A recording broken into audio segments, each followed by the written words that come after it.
Thousands of Muslims have been offering Friday prayers denouncing the group ISIS, which is taking over large areas of Iraq. Many of the capital's Muslim groups are trying to distance themselves from the events in the Middle East, following high-profile reports of Londoners travelling to Syria and Iraq to join extremist groups.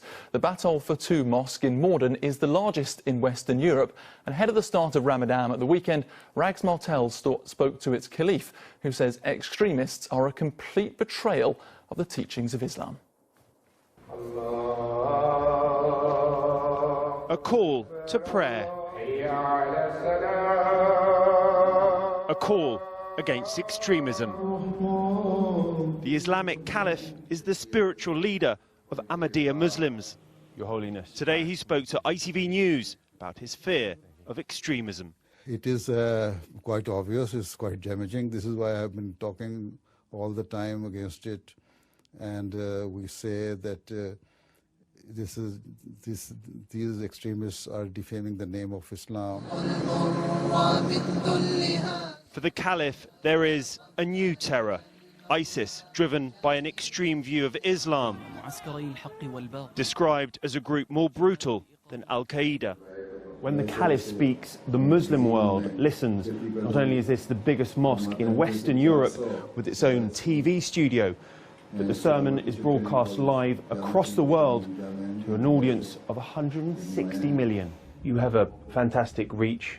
Your voice is heard by many millions. Why do you feel it's important to speak out against ISIS? See, whether it is ISIS or any other group, whoever is committing cruelty, we have to speak against them. The fear is that Muslims over here will join ISIS. Are you willing to sacrifice the fat job you've got, the big car you've got, the family you have? Are you willing to sacrifice this for the sake of Allah? Several Britons are known to have travelled to the Middle East to fight for the jihadi group.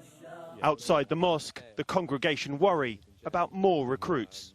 Do you think there are ISIS supporters in London? Possibly.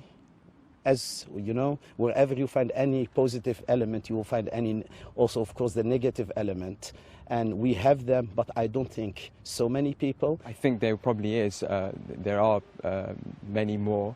I wouldn't say that, that they represent the Muslim world itself. Unfortunately, you find radicalization everywhere across the world, and you find radicalization in Islam as well, and you find radicalization within Britain itself as well. So I think there will be more, but that doesn't mean that they represent Islam. Does the growth of ISIS worry you? For us, it doesn't matter, because we are doing our job to spread the true message of Islam by winning the hearts of the people. The Caliph ended his sermon with a simple message, a call for peace, justice and tolerance. Rags Martel, ITV News, Merton.